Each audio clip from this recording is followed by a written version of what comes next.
Hello friends, welcome to our YouTube channel learn with NH. आज के शानदार video के अंदर हम दोस्तों चतुर्थ श्रेणी एग्जाम से संबंधित एक मॉडल पेपर के बारे में चर्चा करेंगे। काफ़ी शानदार आपका मॉडल पेपर होने वाला है दोस्तों, जिसके बारे में आज हम चर्चा करने वाले हैं।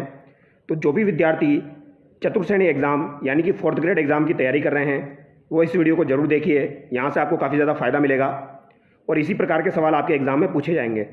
तो जो भी विद्यार्थी 4th ग्रेड एग्ज़ाम की तैयारी कर रहे हैं, इस बार सिलेक्शन लेना चाहते हैं, तो आप इस वीडियो को मिस ना करें दोस्तों। इस वीडियो को आप जरूर देखिए। यहाँ पर हिंदी के सवाल, इंग्लिश के सवाल, इसके साथ साथ आपके राजस्थान जीके के, साइंस के सवाल, सभी प्रकार के सवाल हम यहाँ पर देखने वाले हैं। एकदम आपके सिलेबस पर आधारित ये मॉडल पेपर होने वाला है। तो जो भी विद्यार्थी इस बार फाइनल सिलेक्शन लेना चाहते हैं वो इस वीडियो को जरूर देखिए। पहला सवाल आपका क्या कह रहा है, बताइए इसका आंसर क्या होगा दोस्तों। निम्न में से कौन सा शब्द झील का पर्यायवाची नहीं है। तो झील का पर्यायवाची यहाँ पर आपका कौन सा शब्द नहीं है? छानी, कासार, अखात या फिर आपका देवखात। तो यहाँ पर छानी जो है दोस्तों ये आपका झील का पर्यायवाची नहीं है। बाकी आपका कासार, अखात और देवखात, इसके अलावा ताल जो है ये आपके झील के पर्यायवाची होते हैं। छानी किसका पर्यायवाची होता है दोस्तों? छानी आपका झोपड़ी का पर्यायवाची होता है। और झोपड़ी को क्या कहा जाता है? तो झोपड़ी को घर आप बोलो या फिर इसको बोला जाता है दोस्तों कुंज बोला जाता है। तो झोपड़ी को क्या बोला जाता है? कुंज बोला जाता है। या पर्णकुटी जो है दोस्तों, पर्णकुटी भी झोपड़ी को कहा जाता है। अगला सवाल देखिए, निम्नलिखित में से कौन सा विलोम युग्म यहाँ पर सही नहीं है? अज्ञ का सर्वज्ञ दिया गया है जो कि बिल्कुल सही है आपका। प्रदोष का आपका प्रत्युष दिया गया है, ये भी यहाँ पर विलोम बिल्कुल सही हो जाएगा। और राग का द्वेष दिया गया है, ये भी आपका सही हो जाएगा। लेकिन मित व्यय का अल्प व्यय यहाँ पर गलत हो जाएगा। मित व्यय का मतलब क्या होता है? कम खर्च करने वाला। तो इसका उल्टा क्या हो जाएगा दोस्तों? आपका अपव्यय होना चाहिए। क्या हो जाएगा? अपव्यय यहाँ पर होना चाहिए। तो ऑप्शन सी यहाँ पर आपका गलत हो जाएगा। अब अगला सवाल देखिए, अशुद्ध वर्तनी युक्त शब्द का चयन कीजिए। तो अशुद्ध वर्तनी युक्त शब्द का आपको चयन करना है। सारांश, गिद्ध, जिह्वा, नुपुर। तो सारांश बिल्कुल सही लिखा हुआ है, गिद्ध भी सही लिखा हुआ है, नुपुर भी बिल्कुल सही लिखा हुआ है। लेकिन जो आपका जिह्वा यहाँ पर लिखा हुआ है ये गलत है दोस्तों। जिह्वा को किस तरीके से लिखा जाता है? जिह्वा के नीचे आपका दोस्तों ह के नीचे व आता है, यानी कि यहाँ पर सी आपका गलत हो जाएगा।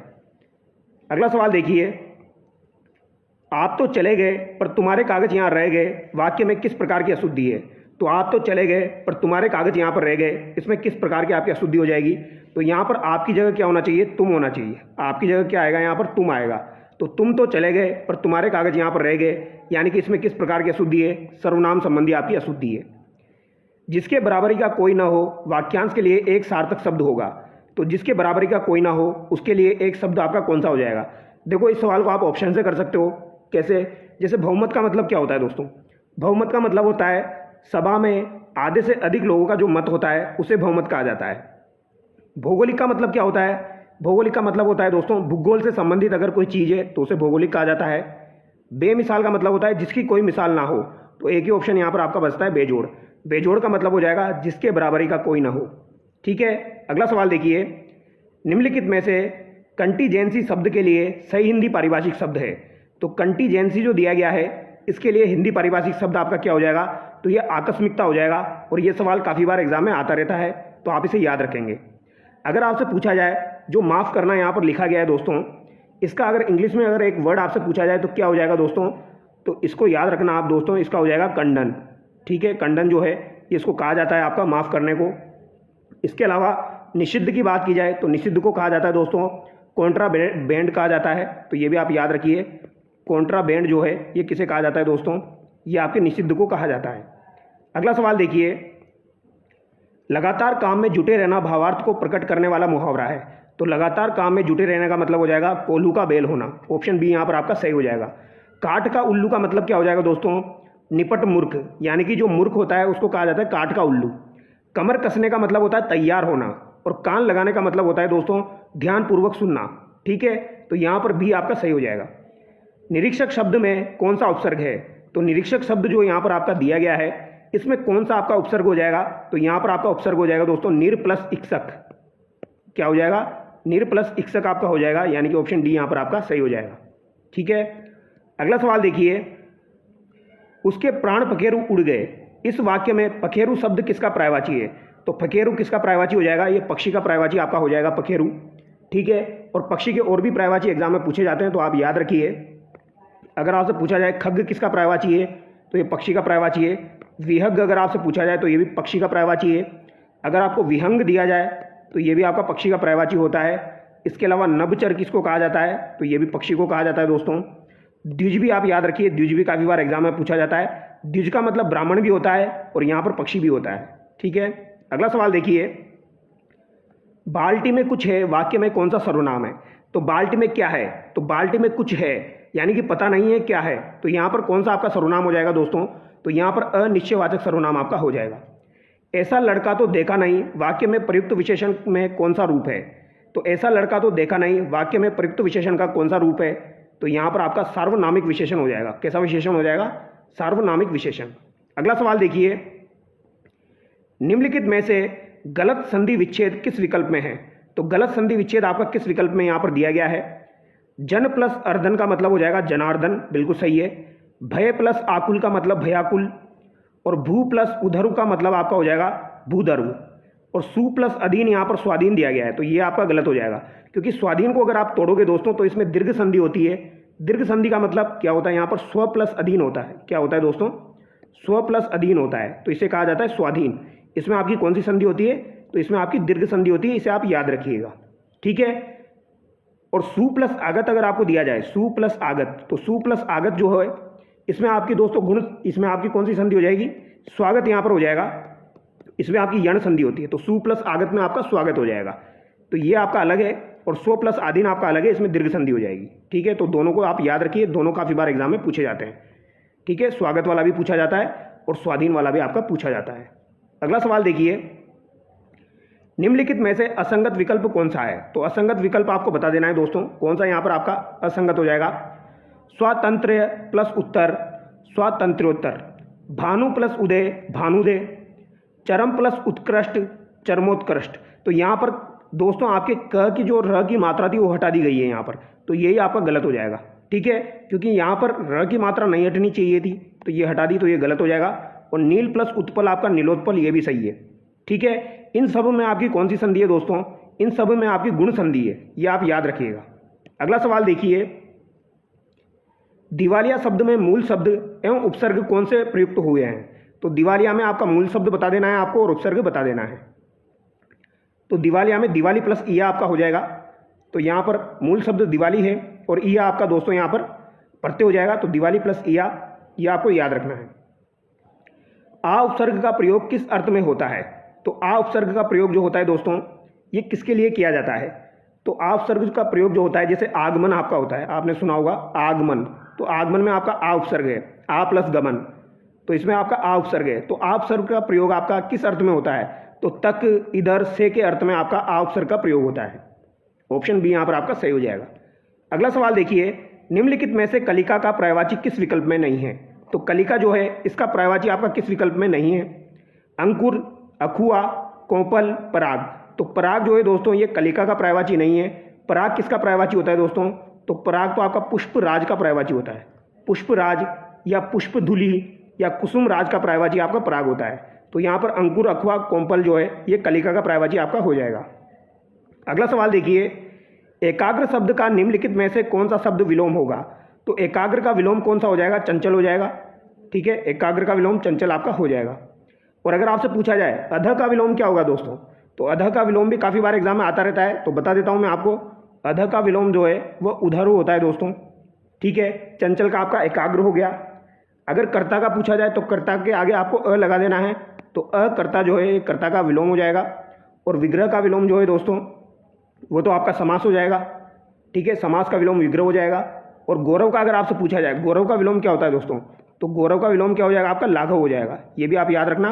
और गुरु का लघु होता है, उसी तरीके से गौरव का आपका लाघव होता है। आगे देखिए, पत्थर को गढ़ने वाला औजार वाक्यांश के लिए एक सार्थक शब्द होगा। तो पत्थर को गढ़ने वाला औजार क्या हो जाएगा, छेनी हो जाएगा। ठीक है, छिंद्रान वेसी इंपॉर्टेंट है। क्या होता है दोस्तों, जो दूसरों में कमियां खोजता है उसे क्या कहा जाता है, छिंद्रान वेसी कहा जाता है। और दूसरों में कमियां खोजने का जो काम होता है उसे छिंद्रान वेषण कहा जाता है। अगला सवाल देखिए, ग्रेंट अंग्रेजी शब्द का हिंदी पारिभाषिक शब्द होगा। तो ग्रेंट का मतलब क्या होता है दोस्तों, इसका मतलब होता है अनुदान। ग्रांट का मतलब क्या होता है, अनुदान होता है। तो यहाँ पर बी आपका बिल्कुल सही हो जाएगा। ठीक है, अगला सवाल देखिए, किसी पद पर नियुक्ति प्राप्त करने हेतु लिखे गए पत्र का प्रारूप होता है, तो इसे आवेदन पत्र कहा जाता है। ऑप्शन ए यहाँ पर आपका सही हो जाएगा। जब कोई व्यक्ति नौकरी के लिए आवेदन करता है तो उसे आवेदन पत्र कहा जाता है, और कार्यालय द्वारा जो जारी पत्र होता है, सूचना होती है, उसे परिपत्र कहा जाता है। अगला सवाल देखिए, अब यहाँ पर आपके इंग्लिश के सवाल है दोस्तों, फिर इसके बाद आपके जीके के सवाल शुरू हो जाएंगे। सेलेक्ट द राइट टेंस, यहाँ पर राइट टेंस आपको चूज करना है। बाई नेक्स्ट मंथ आई, रिक्त स्थान यहाँ पर दिया गया है, हियर फॉर 5 ईयर्स। सिंपल सा सवाल है, अगर आप यहाँ पर देखोगे तो आपको पता लग रहा होगा बाई नेक्स्ट मंथ यानी फ्यूचर की बात की जा रही है, और यहाँ पर 4 आ रहा है यानी कि यहाँ पर परफेक्ट टेंस होगा आपका। तो फ्यूचर परफेक्ट अगर आपका होगा तो यहाँ पर क्या हो जाएगा, I will have worked here for 5 years. तो यहाँ पर ऑप्शन बी आपका करेक्ट हो जाएगा। अगला सवाल देखिए, identify the error, he is knowing her for a long time. यहाँ पर भी आपका 4 आ गया दोस्तों, तो 4 आते ही सवाल आपका काफ़ी ज़्यादा ईजी हो जाता है। यहाँ पर भी आपका क्या हो जाएगा, he is knowing her for a long time. तो यहाँ पर क्या होना चाहिए आपका आंसर दोस्तों, यहाँ पर आपका क्या होना चाहिए, यहाँ पर होना चाहिए दोस्तों हैज़ नोन। नोइंग की जगह क्या होना चाहिए आपका, हैज़ नोन यहाँ पर आपका होना चाहिए।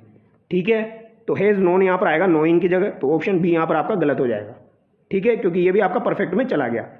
कौन से परफेक्ट में चला गया, ये आपका प्रेजेंट परफेक्ट में चला गया।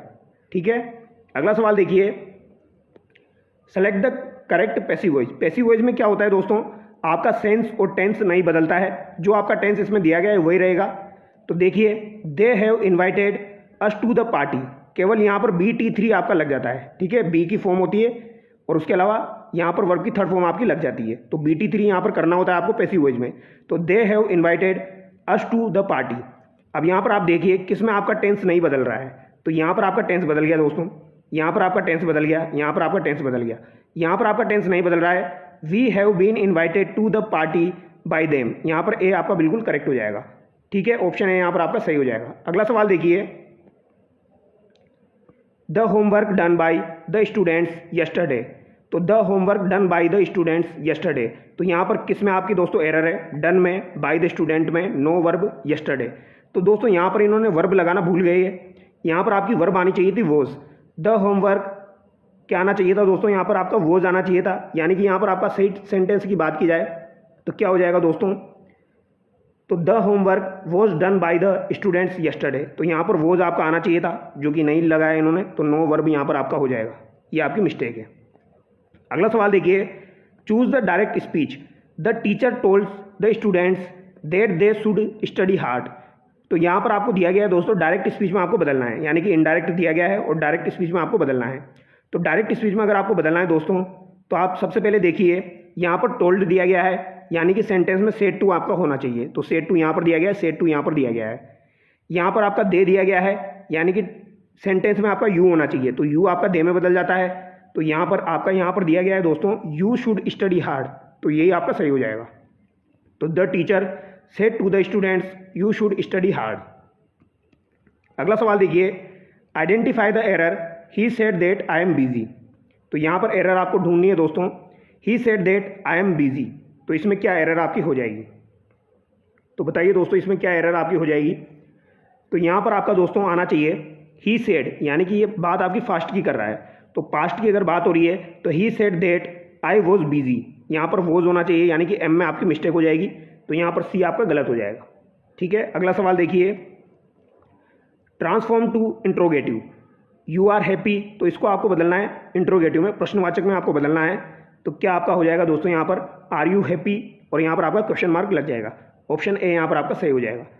Spot the error in exclamatory sentence में, तो सी डांसेज ब्यूटीफुली, इसको एक्सक्लेमेटरी में आपको बदलना है, तो हाउ ब्यूटीफुल सी डांसेज, तो इसमें क्या मिस्टेक करी है, तो यहाँ पर ब्यूटीफुल की जगह आपका क्या होना चाहिए, हाउ ब्यूटीफुली सी डांसेज, तो यहाँ पर ब्यूटीफुली होना चाहिए, जो कि यहाँ पर ब्यूटीफुल लिख दिया गया है। ठीक है, तो यहाँ पर क्या होना चाहिए आपका, ब्यूटीफुली होना चाहिए।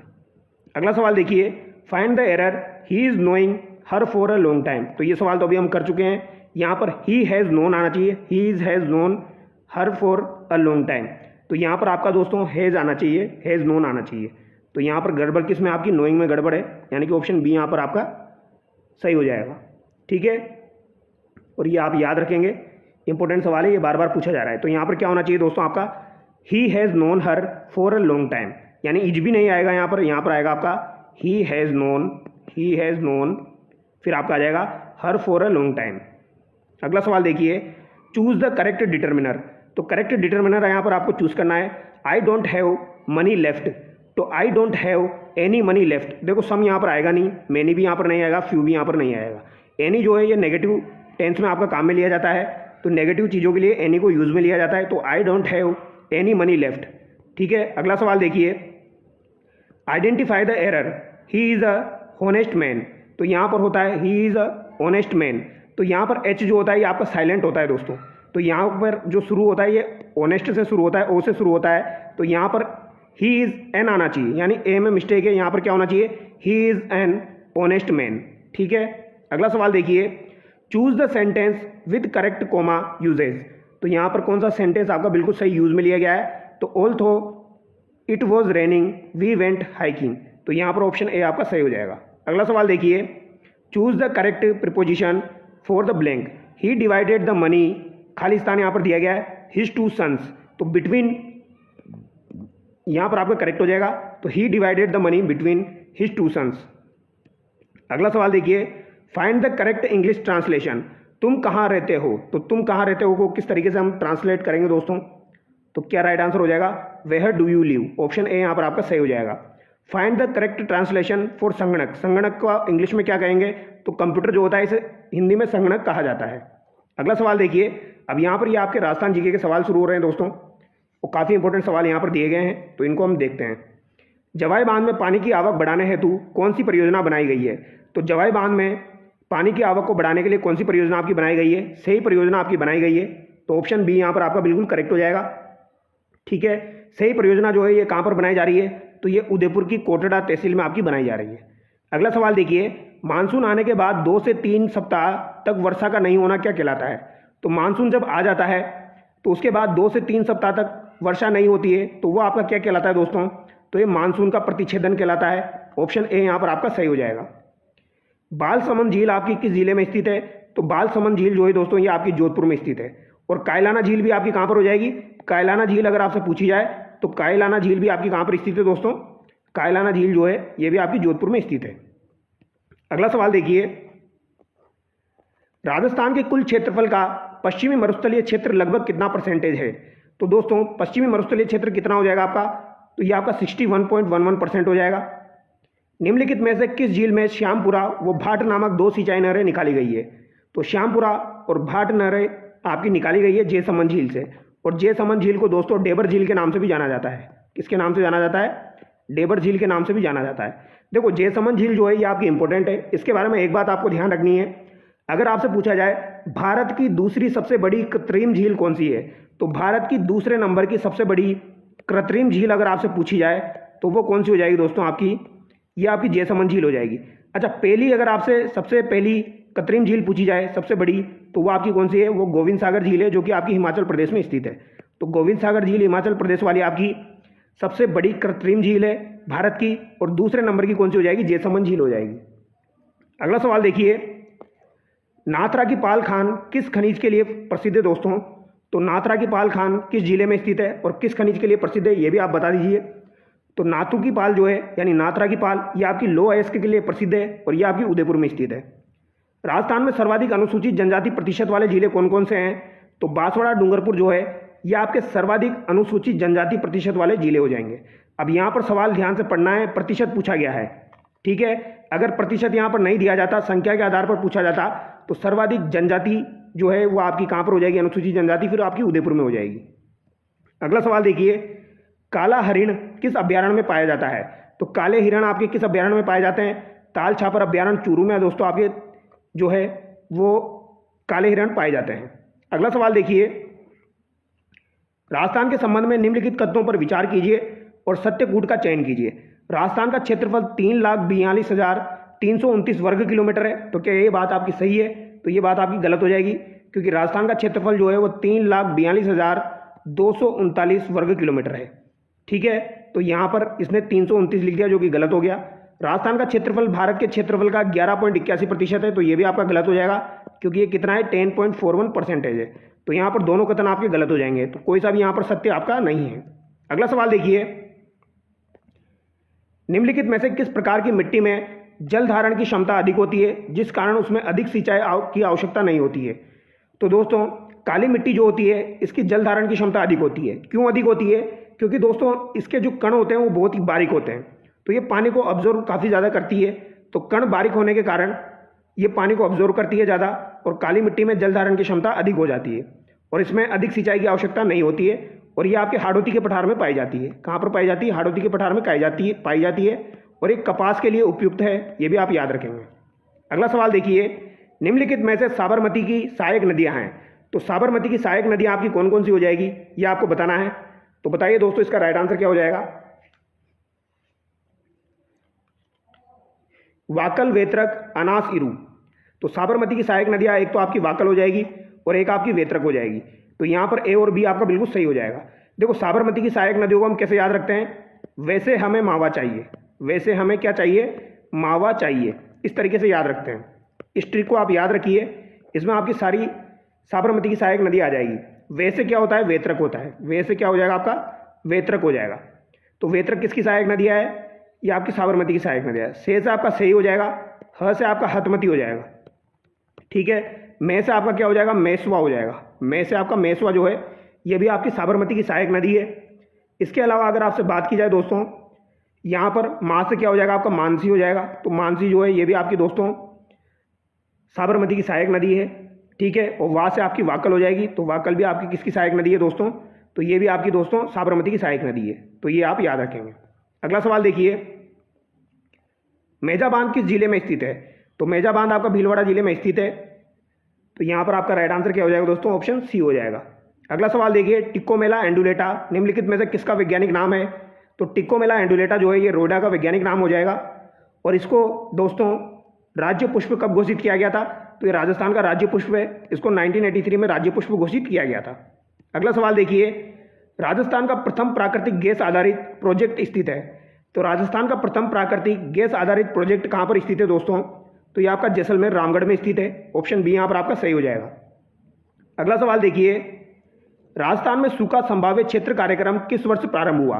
तो राजस्थान में सूखा संभाव्य क्षेत्र कार्यक्रम जो है दोस्तों ये आपका 1974 और 75 में प्रारंभ हुआ था। ये आप याद रखेंगे, कब प्रारंभ हुआ था? 1974-75 में। लेकिन यहाँ पर ऑप्शन में नहीं दिया गया है, तो हम राइट आंसर क्या करेंगे? ऑप्शन सी करेंगे, 1973-74। क्योंकि भारत में जो आपका सूखा संभाव्य कार्यक्रम था वो 73-74 में प्रारंभ हुआ था, जबकि राजस्थान में 1974-75 में प्रारंभ हुआ है, ठीक है। अब इसमें कितने जिले आते हैं? तो लगभग 12 जिले जो हैं वो सूखा संभाव्य क्षेत्र कार्यक्रम में आते हैं। इसके अलावा एक कार्यक्रम आपको और ध्यान रखना है, मरु क्षेत्रीय विकास कार्यक्रम आपका 1977-78 में शुरू हुआ था और ये आपका 16 जिलों में चल रहा है। अगला सवाल देखिए, राजस्थान राज्य सहकारी स्पिनिंग एवं जीनिंग मिल्स संघ लिमिटेड की स्थापना कब की गई? तो इसकी स्थापना कब की गई दोस्तों? तो ये 1 अप्रैल 1993 को आपकी की गई थी और इसका मुख्यालय आपका जयपुर में स्थित है। कर्नल टोड ने संतों का शिखर किसे कहा है? तो कर्नल टोड के द्वारा संतों का शिखर किसे कहा गया है दोस्तों? तो एक गुरु शिखर को कहा गया है। फतेह सागर झील किस जिले में स्थित है? तो फतेह सागर झील जो है ये आपकी किस जिले में स्थित है? उदयपुर में स्थित है। अगला सवाल देखिए, माही नदी की राजस्थान में लंबाई कितनी है? तो माही नदी की अगर टोटल लंबाई की बात की जाए तो 576 किलोमीटर हो जाएगी, लेकिन राजस्थान में इसकी लंबाई कितनी है? तो 171 किलोमीटर इसकी राजस्थान में लंबाई है। अगला सवाल देखिए, बड़ा बाग पवन ऊर्जा संयंत्र कहाँ स्थित है? तो बड़ा बाग पवन ऊर्जा संयंत्र जो है ये आपका जैसलमेर में स्थित है और ये प्रथम आपका निजी पवन ऊर्जा संयंत्र था, ये भी आप याद रखेंगे। अगर निजी की बात की जाए तो निजी प्रथम पवन ऊर्जा संयंत्र आपका बड़ा बाग ही था, ये आप याद रखेंगे, जैसलमेर वाला, ठीक है। और अमर सागर वाला जो था वो निजी वाला नहीं था आपका, वो आपका राजस्थान का प्रथम हो जाएगा। अगला सवाल देखिए, निम्नलिखित में से उड़ना राजकुमार उपनाम से प्रसिद्ध है? तो उड़ना राजकुमार उपनाम से प्रसिद्ध आपके कौन हो जाएंगे? कुंवर पृथ्वीराज हो जाएंगे, जो कि किसके पुत्र थे दोस्तों? तो महाराणा रायमल के ये पुत्र थे, ये आप याद रखेंगे, ठीक है। सांगा के भाई हो जाएंगे आपके और महाराणा रायमल के पुत्र हो जाएंगे। तो अगर आपसे पूछा जाए सांगा किनके पुत्र थे, तो सांगा भी आपके रायमल के पुत्र थे, ठीक है। और कुंवर पृथ्वीराज जो है इनकी रानी थी दोस्तों तारा नाम की, उसी के नाम पर इन्होंने तारागढ़ नाम कर दिया था अजमेर दुर्ग का। अगला सवाल देखिए, मेवाड़ के किस शासक ने अंग्रेजों के साथ सहायक संधि की थी? तो मेवाड़ के किस शासक ने अंग्रेजों के साथ सहायक संधि की थी? तो ये महाराणा भीम सिंह ने की थी दोस्तों। लेकिन यहाँ पर हस्ताक्षर किसके द्वारा किया गया था? तो ये आप मुझे कमेंट करके बताएंगे, यहाँ पर साइन किसके द्वारा किए गए थे, ठीक है। अगला सवाल देखिए, सवाई जयसिंह द्वारा निर्मित वेधशालाओं में सबसे बड़ी वेधशाला कहाँ पर स्थित है? तो सवाई जयसिंह द्वारा निर्मित वेधशालाओं में से सबसे बड़ी वेधशाला आपकी कहाँ पर हो जाएगी? तो ये आपकी जयपुर में हो जाएगी। 5 वेधशालाएँ जो है ये सवाई जयसिंह के द्वारा बनवाई गई थी। कहाँ कहाँ पर बनवाई गई थी? एक तो आपकी जयपुर में बनवाई गई थी, एक आपकी दिल्ली में बनवाई गई, एक आपकी दोस्तों मथुरा में बनवाई गई, इसके अलावा उज्जैन में आपकी बनवाई गई, और एक आपकी बनवाई गई थी दोस्तों बनारस में। ये पांचों आपको ध्यान रखनी होती है, जिसमें सबसे पहले दिल्ली वाली बनवाई थी और सबसे बड़ी आपकी जयपुर वाली हो जाएगी। अगला सवाल देखिए, कालीबंगा से किस काल के अवशेष प्राप्त हुए हैं? तो कालीबंगा से किस काल के अवशेष आपको प्राप्त हुए हैं? तो यहाँ पर पूर्व हड़प्पा कालीन और उत्तर हड़प्पा कालीन तीनों प्रकार के अवशेष प्राप्त हुए हैं। अगला सवाल देखिए, अभिनव भट्टाचार्य एवं हिंदू सुल्तान नामक उपाधियां निम्नलिखित में से किस शासक को दी जाती है? तो अभिनव भट्टाचार्य की उपाधि जो है दोस्तों ये राणा कुंभा को दी जाती है। ऑप्शन बी यहाँ पर आपका सही हो जाएगा। निम्नलिखित में से मिर्जा राजा की पदवी किसे प्रदान की गई थी? तो मिर्जा राजा की उपाधि किसको दी गई थी दोस्तों? तो ये आपके दोस्तों जयसिंह प्रथम को भी दी गई थी और आपके मानसिंह को भी दी गई थी। जयसिंह प्रथम को शाहजहाँ के द्वारा दोस्तों आपके मिर्जा राजा की उपाधि दी गई थी और अकबर ने मानसिंह को भी मिर्जा राजा की उपाधि दी थी। यानी कि यहाँ पर आपके दोनों सही हो जाएंगे, ए और सी। लेकिन अगर आपको एग्जाम में आंसर करना हो तो जयसिंह ही आप आंसर करना, ठीक है। दोनों अगर आपको दे दिए जाए और आपको आंसर करना हो तो जयसिंह आप आंसर कर सकते हो, ठीक है। अकबर के द्वारा मानसिंह को फर्जंद की उपाधि भी दी गई थी। फर्जंद का मतलब होता है आपका बेटा, ठीक है। तो बेटे की उपाधि भी मानसिंह को दी गई थी अकबर के द्वारा। और शाहजहाँ ने दोस्तों जयसिंह प्रथम को मिर्जा की उपाधि दी थी, इसलिए इन्हें कहा जाता है मिर्जा राजा जयसिंह। अगला सवाल देखिए, सारंगपुर का युद्ध निम्नलिखित में से किस किस के मध्य हुआ था? तो सारंगपुर का युद्ध जो हुआ था ये आपका 1437 में हुआ था दोस्तों। और ये किस किस के मध्य हुआ था? तो ये महाराणा कुंभा और महमूद खिलजी के मध्य हुआ था। अगला सवाल देखिए, किसकी सहायता से जनरल रोपटस ने कोटा में 1857 के विद्रोह का दमन कर राम सिंह को क्रांतिकारियों से मुक्त करवाया था? तो दोस्तों रोपटस के द्वारा कोटा में जो क्रांति हुई थी उसका दमन किया गया था आपका मार्च 1858 में। मार्च 1858 में जो आपकी जयदयाल और मेहराब खां के द्वारा जो क्रांति की गई थी कोटा के अंदर, उसका दमन किया गया था, ठीक है। और ये किसकी सहायता से किया गया था? तो करौली शासक मदनपाल की सहायता से किया गया था। ऑप्शन सी यहाँ पर आपका सही हो जाएगा। यहाँ पर 6 महीने तक दोस्तों आपके क्रांतिकारियों का शासन रहा था, ये भी आप याद रखेंगे। 15 अक्टूबर 1857 को आपकी कोटा में क्रांति हुई थी। दूधवा खारा किसान आंदोलन के समय वहाँ के तत्कालीन जागीरदार कौन थे? तो दूधवा खारा किसान आंदोलन आपका कब हुआ था दोस्तों? अगर आपसे पूछ लिया जाए तो क्या आंसर करोगे? तो दूधवा खारा किसान आंदोलन जो है ये 1944 ईस्वी के समय का आपका हो जाएगा दोस्तों।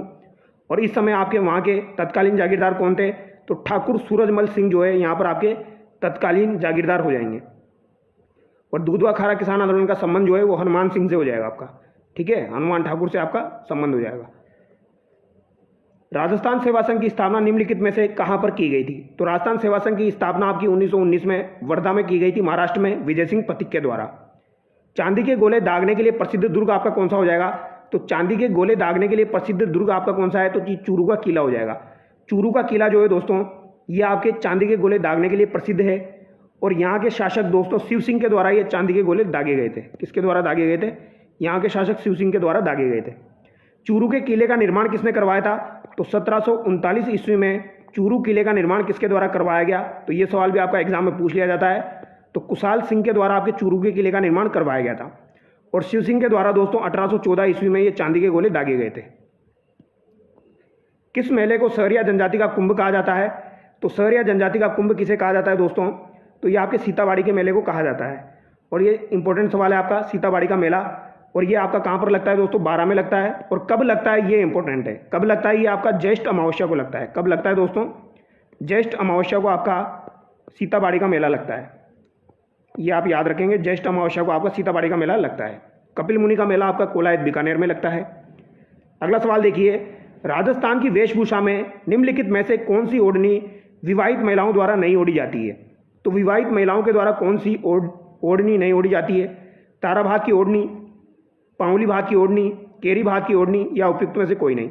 तो दोस्तों आपकी पाउली भात की जो ओढ़नी है ये विवाहित महिलाओं द्वारा नहीं ओढ़ी जाती है, ये कुंवारी कन्याओं के द्वारा आपकी ओढ़ी जाती है, जिसे कटकी भी कहा जाता है। क्या कहा जाता है? कटकी भी से कहा जाता है पाउली भात की ओढ़नी। ये आप याद रखेंगे।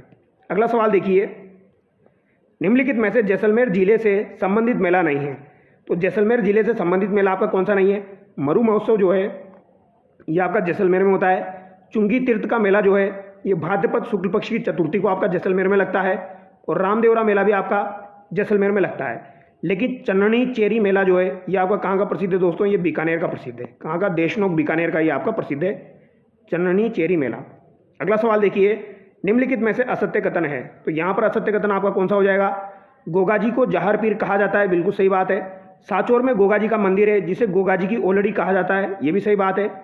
गोगा जी को लक्ष्मण का अवतार माना जाता है, तो ये आपकी गलत बात है, क्योंकि लक्ष्मण जी का अवतार किसे कहा जाता है? तो ये तो भैया फाबू जी को कहा जाता है। गोगा जी का जन्म ददरेवा गांव में हुआ था, तो ये बात भी आपकी सही हो जाएगी, ददरेवा चुरू में इनका जन्म हुआ था।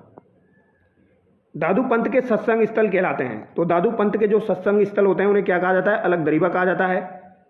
दादू पंत जो है दोस्तों ये आपका निर्गुण संप्रदाय से संबंधित है। और दादू पंत जो है यानी दादू दयाल जी जो है दोस्तों, इनके गुरु का नाम अगर आपसे पूछा जाए तो क्या नाम हो जाएगा इनका? तो इनके गुरु का नाम हो जाएगा वरदानंद। तो ये आप याद रखिए, वरदानंद जो है ये इनके गुरु का नाम था। संत दादू दयाल जी का जन्म आपका अहमदाबाद में हुआ था और इन्होंने 1585 में दोस्तों आपकी अकबर से भेंट की थी। अगला सवाल देखिए, राजस्थान का अंडमान किस दुर्ग को कहा जाता है? तो राजस्थान का अंडमान किसे कहा जाता है? तो ये आपके सोनारगढ़ दुर्ग को कहा जाता है। सोनारगढ़ दुर्ग जो है इसका निर्माण दोस्तों 1155 ईस्वी में राव जैसल भाटी के द्वारा करवाया गया था। तो राव जैसल के द्वारा इसका निर्माण करवाया गया था, ये आप याद रखेंगे। जैसलमेर दुर्ग का निर्माण 1155 ईस्वी में, यानी कि 1155 ईस्वी की बात की जाए यानी 12वीं सदी में इसका निर्माण करवाया गया था राव जैसल के द्वारा। त्रिकुट पहाड़ी पर इसका निर्माण करवाया गया था, इसीलिए इसे त्रिकुटगढ़ भी कहा जाता है, सोनारगढ़ इसे कहा जाता है, रेगिस्तान का गुलाब भी इसे कहा जाता है, पश्चिमी सीमा का प्रहरी इसे कहा जाता है और द गोल्डन फोर्ट भी इसे कहा जाता है। सोनारगढ़ दुर्ग के बारे में एक इंपॉर्टेंट बात है, अगर आपसे पूछा जाए राजस्थान का दूसरा सबसे बड़ा लिविंग फोर्ट कौन सा है? तो राजस्थान का दूसरा सबसे बड़ा लिविंग फोर्ट अगर आपसे पूछा जाए तो ये कौन सा हो जाएगा? तो सेकंड नंबर का लिविंग फोर्ट राजस्थान का आपका जैसलमेर का किला हो जाएगा। फर्स्ट लिविंग फोर्ट आपका कौन सा है? तो फर्स्ट लिविंग फोर्ट आपका चित्तौड़गढ़ का दुर्ग है, ये आप याद रखेंगे। अगला सवाल देखिए, कठपुतली कला के लिए प्रसिद्ध स्थान है। तो कठपुतली कला जो है इसके लिए प्रसिद्ध स्थान आपका कौन सा हो जाएगा? तो ये आपका उदयपुर हो जाएगा दोस्तों, जो कि कठपुतली कला के लिए प्रसिद्ध है। और कठपुतली का जनक किसे कहा जाता है? तो देवीलाल सामर जो है दोस्तों, इन्हें कठपुतली का जनक कहा जाता है। देवीलाल सामर जो है इनको कठपुतली का जनक कहा जाता है, ये भी आप याद रखेंगे। ठीक है, अगला सवाल देखिए, राजस्थान के एकमात्र ऐसे लोक देवता जिनकी मूर्ति न होकर काष्ठ का एकमात्र तोरण होता है। तो ये आपके कौन हो जाएंगे? मामादेव जी हो जाएंगे दोस्तों। मामादेव जी जो है इनकी मूर्तियां नहीं होती है, बल्कि लकड़ी का ही एक विशिष्ट व कलात्मक तोरण होता है, ये आप याद रखेंगे। इनका प्रसिद्ध मंदिर कहाँ हो जाएगा? तो स्या लोदड़ा सीकर में इनका प्रसिद्ध मंदिर हो जाएगा। स्या लोदड़ा सीकर में मामादेव जी का प्रसिद्ध मंदिर है और इनको प्रसन्न करने के लिए भैंसे की बलि दी जाती है। किसकी बलि दी जाती है दोस्तों? इनको प्रसन्न करने के लिए भैंसे की बलि दी जाती है, तो ये भी आप याद रखेंगे। राजस्थान में 13 पंथ जैन संप्रदाय की स्थापना की थी। तो 13 पंथ जैन संप्रदाय की स्थापना किसके द्वारा की गई थी? आचार्य भिक्षु के द्वारा की गई थी। भारतीय संविधान की आधारभूत संरचना में संशोधन नहीं कर सकते हैं, ऐसा प्रावधान कौन से वाद में किया गया?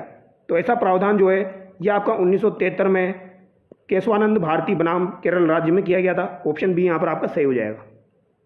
ठीक है, अगला सवाल देखिए, केंद्र द्वारा राज्यपाल की नियुक्ति किस देश से ली गई है?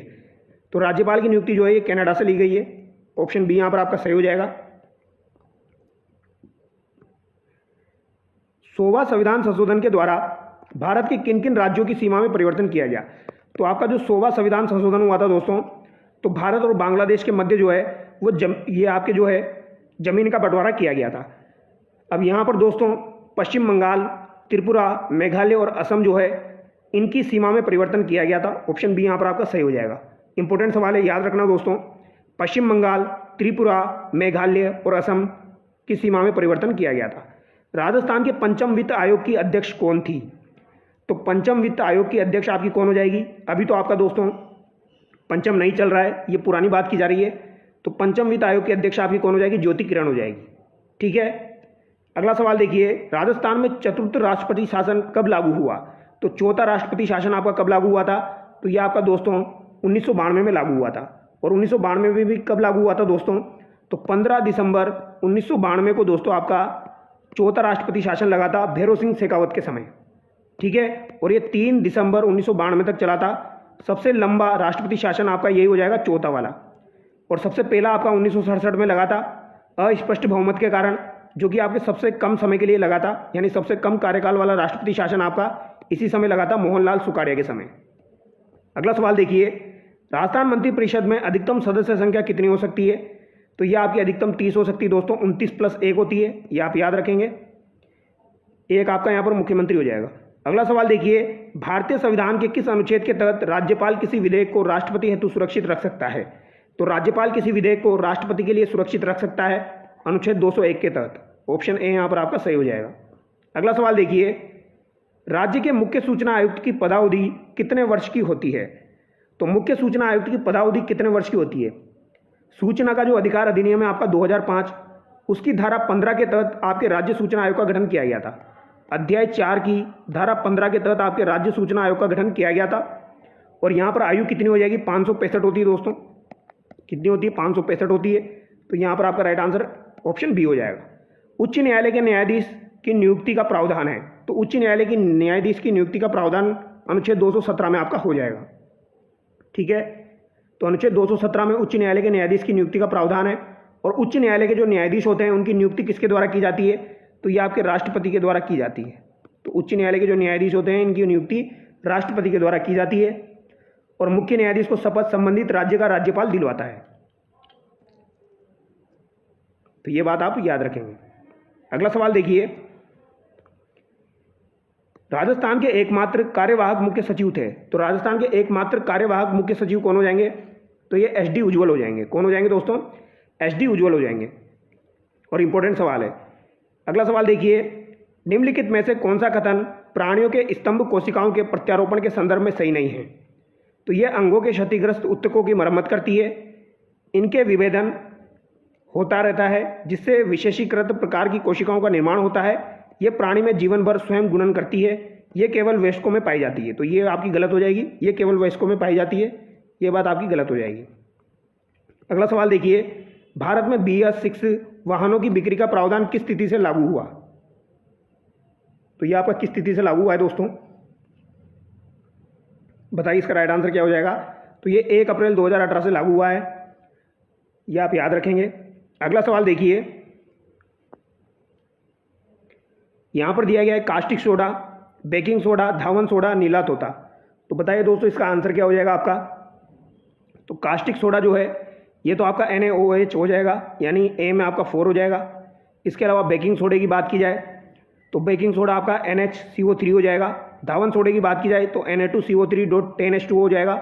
नीला तोता आपका CuSO4.5H2 हो जाएगा। तो डी में आपका 1 हो जाएगा। ए में आपका 4 है, तो ए में 4 है, डी में 1 है, 2 में दिया गया है। बी में आपका 3rd हो जाएगा, तो बी में यहाँ पर आपका 3rd है, तो यहाँ पर बी आपका राइट हो जाएगा। अगला सवाल देखिए, निम्नलिखित में से मानव शरीर में ऑक्सीजन के अभिगमन का सही अनुक्रम है। तो सही अनुक्रम कौन सा हो जाएगा ये आपको बताना है। ऊतकों के द्वारा, फुसफुस के द्वारा, रक्त के द्वारा। तो इसका आंसर आप कमेंट करके बताना दोस्तों। ऊतकों के द्वारा, फुसफुस के द्वारा, रक्त के द्वारा। तो इनका क्रम आपको बताना है। अगला सवाल देखिए, मानव एवं मशीन को मिलाने की विज्ञान की एक कल्पना है। तो ये कौन सी कल्पना हो जाएगी? मानव और मशीन को मिलाने की विज्ञान की एक कल्पना है। तो ये आपकी कल्पना कौन सी है दोस्तों? बायोनिक चिप, बायोफायरेसी, जैव सूचना विज्ञान और बायोमेट्रिक। तो यहाँ पर आपका राइट आंसर क्या हो जाएगा दोस्तों? तो यहाँ पर आपका हो जाएगा मानव और मशीन को मिलाने की विज्ञान की एक कल्पना है। तो ये आपकी क्या हो जाएगी दोस्तों? इसका आंसर एक बार मुझे चेक करना पड़ेगा दोस्तों, क्योंकि दोस्तों ये सवाल जो ऐसा है जिसका आंसर मुझे मिला नहीं है। तो मानव और मशीन को मिलाने की विज्ञान की एक कल्पना है, तो इसको एक बार चेकआउट करना पड़ेगा। तो इसका आंसर मैं एक बार आपको कमेंट कर दूंगा, और अगर आपको पता हो तो आप इसको कमेंट करके बताना यहाँ पर इसका आंसर बायोमेट्रिक होगा या फिर बायोनिक चिप होगा। एक बार आप कमेंट करके बताना। अगला सवाल देखिए, GST परिषद की 55वीं बैठक का आयोजन राजस्थान में किस जिले में किया जाएगा? तो ये आपका जैसलमेर में किया जाएगा। 11वां राजस्थान अंतर्राष्ट्रीय फिल्म महोत्सव कहाँ पर आयोजित किया गया? तो राजस्थान अंतर्राष्ट्रीय फिल्म महोत्सव की बात यहाँ पर की जा रही है दोस्तों। यहाँ पर रिफ की बात की जा रही है। तो रिफ का आयोजन आपका कहाँ पर हुआ है दोस्तों? तो ये आपका जोधपुर में हुआ है। कब हुआ था ये आयोजन? तो 1 से 5 फरवरी को हुआ था 2025 को। PM मोदी द्वारा किस स्थान पर rising Rajasthan global investment summit 2024 का उद्घाटन किया गया? तो ये आपका जयपुर में किया गया था। अगला सवाल देखिए, केंद्र सरकार के द्वारा राजस्थान में कुल कितने केंद्रीय विद्यालय खोले जाने की घोषणा की गई है? तो 9 केंद्रीय विद्यालय आपके खोले जाएंगे 7 जिलों में। ये आप याद रखेंगे, 9 केंद्रीय विद्यालय 7 जिलों में आपके खोले जाएंगे। राजस्थान के सबसे बड़े स्किल डेवलपमेंट सेंटर का निर्माण कहाँ किया गया है? तो ये आपका जयपुर में किया गया है दोस्तों। अगला सवाल है, किस राज्य में Madhav national park tiger reserve बनाया जाएगा? तो माधव नेशनल पार्क को टाइगर रिजर्व बनाया जाएगा। ये आपका कहाँ पर स्थित है? ये आपका मध्य प्रदेश में स्थित है। हाल ही में किस स्थान पर पहले इंडो कंबोडियन सैन्य अभ्यास सिनबेक्स 1 शुरू किया गया? तो ये आपका कहाँ पर शुरू किया गया है दोस्तों, ये आपको बताना है। तो ये आपका शुरू हुआ था, बताइए दोस्तों इसका आंसर क्या हो जाएगा? ये आपका महाराष्ट्र में हुआ था। ऑप्शन ए यहाँ पर आपका करेक्ट होगा। महाराष्ट्र में भी कहाँ पर हुआ था? तो पुणे में इसका आयोजन हुआ था। तो पुणे महाराष्ट्र में दोस्तों 1 से 8 दिसंबर 2024 को इसका आयोजन हुआ था। किस भारतीय खिलाड़ी ने सैयद मोदी इंटरनेशनल खिताब 2024 अपने नाम किया है? तो किसने दोस्तों सैयद मोदी इंटरनेशनल खिताब अपने नाम किया है, ये आपको बताना है। तो ये आपके पीवी सिंधु पुरुष एकल ने, लक्ष्य सेन महिला एकल, इसके अलावा तीसा जोली या गायत्री गोपीचंद महिला युगल ने अपने नाम किया है। तो ये आप याद रखेंगे दोस्तों। यहाँ पर ये उल्टा लिख दिया, यहाँ पर महिला एकल आएगा और यहाँ पर आपका पुरुष एकल आएगा।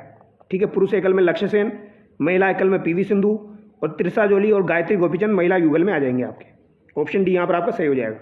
कभी कभी टाइपिंग मिस्टेक हो जाती है दोस्तों। हाल ही में किसे इंटरनेशनल क्रिकेट काउंसिलिंग यानी आईसीसी का चेयरमैन नियुक्त किया गया? तो ये जेसा को नियुक्त किया गया। 2 दिसंबर से भारत और मलेशिया के कौन से संयुक्त सैन्य अभ्यास का आयोजन किया गया है? तो भारत और मलेशिया के दोस्तों 2 दिसंबर को हरिमाऊ शक्ति का आयोजन किया गया था। ठीक है, किसका आयोजन किया गया? हरिमाऊ शक्ति का आयोजन। अगला सवाल देखिए, एक से अधिक प्रोसेसर द्वारा 2 या 2 से अधिक कार्यक्रमों को संचालित करने वाले प्रोसेसिंग होते हैं। तो ये आपके क्या कहलाएंगे? देखो, अधिक प्रोसेसर यहाँ पर पूछा जा रहा है, तो 2 या 2 से अधिक प्रोसेसर को अगर यूज में लेंगे तो वो क्या हो जाएगा आपका दोस्तों? मल्टी प्रोसेसिंग हो जाएगा। अगला सवाल देखिए, क्वेश्चन नंबर 102 देखिए, पावर पॉइंट 2013 में निम्न में से किस मेनू में रिकॉर्ड स्लाइड शो विकल्प है? तो ये आपका किस में हो जाएगा? ये स्लाइड शो में आपका हो जाएगा। इनमें से कौन सा चार्ट द्विआयामी होता है? तो पाई चार्ट जो है ये आपका द्विआयामी होता है दोस्तों। सेल फोन इंटरनेट एक्सेस करने के लिए निम्न में से किसका उपयोग करता है? तो सेल फोन इंटरनेट एक्सेस करने के लिए किसका प्रयोग करता है दोस्तों, ये आपको बताना है। तो बताइए इसका राइट आंसर क्या हो जाएगा दोस्तों? तो ये आपके माइक्रो ब्राउजर सॉफ्टवेयर का यूज में लेता है। एमएस एक्सेल में कौन सा डेटा टाइप नहीं होता है? नंबर, करेंसी, लेबल या डेट टाइम? तो लेबल यहाँ पर टाइप नहीं होता है। यहाँ पर ये जो सवाल थे दोस्तों ये मैंने आपको करवाए हैं और यहाँ पर ये कुछ मैथमेटिक्स के सवाल है, तो इसकी पीडीएफ मैं आपको अपलोड करूँगा। तो एक बार आप मैथमेटिक्स के सवाल सोल्व कर लेना। अगर आपसे नहीं होंगे तो इनको एक बार इंडिविजुअली मैं आपको करवा दूंगा। तो चलिए दोस्तों, नेक्स्ट वीडियो मिलते हैं। Thank you so much.